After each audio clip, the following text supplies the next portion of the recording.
After a month-long hiatus, the monthly build series returns to the channel today, and thanks to this little guy right here, we're going to be piecing together a 1440p gaming machine for $800.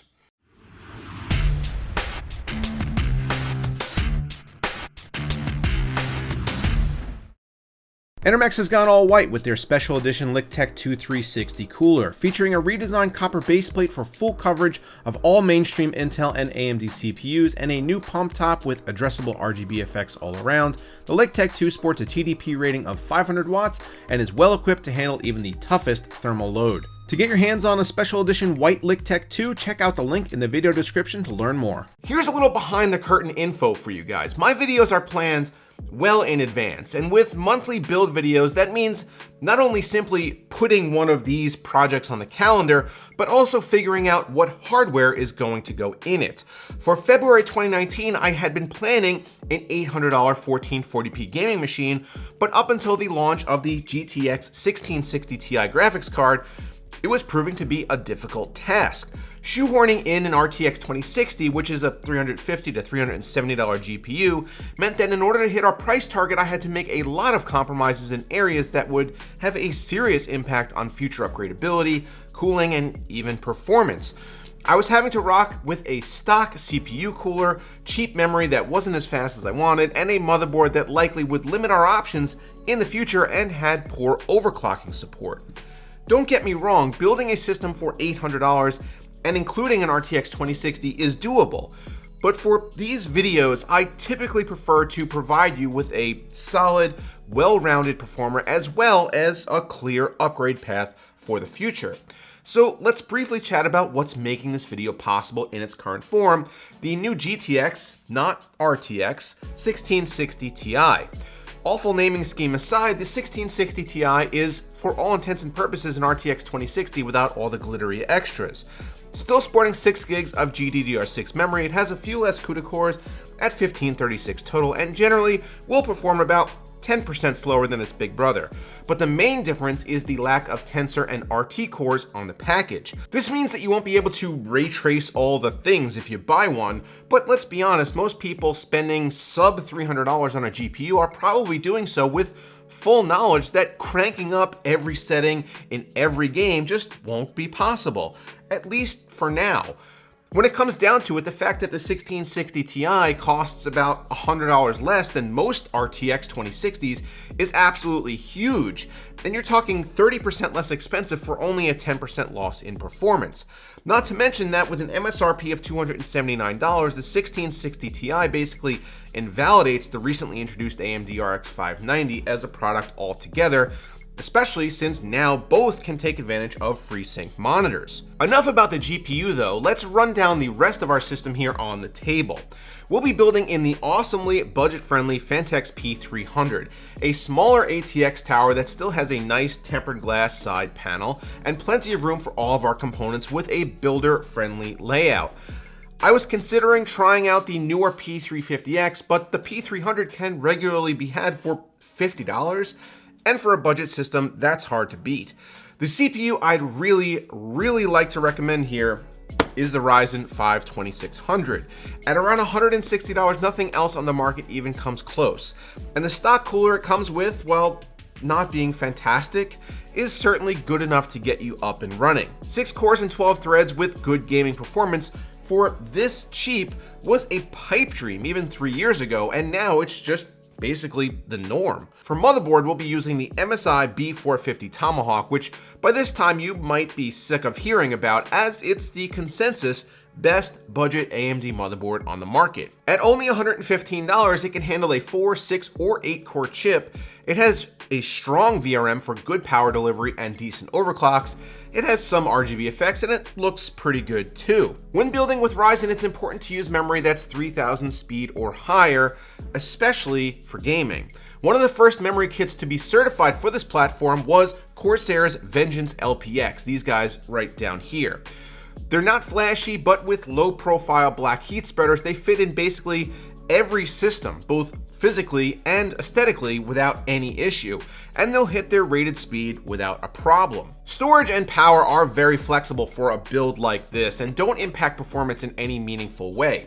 To hit our price target, I configured everything on PC Part Picker with a 480 gig SSD that's incredibly now just $50, and a power supply from EVGA that was only $30. For the actual build today, I don't have either of those specific parts on hand, so I'll be substituting this FSP 550 watt 80 plus bronze unit, as well as this XX8200 Pro SSD from ADATA. The total cost of our 1440p gaming machine today came out to $809. We overshot our budget by 9 whole bucks. So skip your next 2 trips to Starbucks and make up the difference, and boom, $800 achieved. You know what's coming next. Body massage. What? No, it's a build montage, not a body massage.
I was having some weird issues with my stock Wraith cooler in initial testing.